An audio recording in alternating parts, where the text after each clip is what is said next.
معیاری سازی سیستم ترافیک افغانستان ست چگونه این درست است؟ پروسه معیاری سازی سیستم ترافیک افغانستان یک پروسه ملی است که برای اولین بار با ابتکار کمپانی ملی رجستار در افغانستان برای استاندارد و الکترونیکی سازی ترافیک در کشور ایجاد شده است. سیستم الکترونیکی برای مردم چه مزایایی دارد؟ با ایجاد سیستم مردم مالک موتر خود شده و دیگر نگرانی به سرقت رفتن موترشان را ندارد. همچنین این پروسه تخلفات رانندگی را حذف کرده و تردد امن را برای مردم فراهم می سازد. اما تمام ما چگونه می توانند وسایط نقلیه خود را ثبت سیستم کنند؟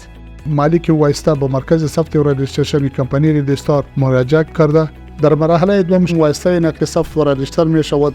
بعد از ثبت وایستا و معاینات تکنیکی وایستا نقل صورت می گیرد. کارت برای وایستا و مالکین وسایط داده می شود و در اخیر مالکین وسایط نمبر پلیت وایستا خود را دریافت می نماید.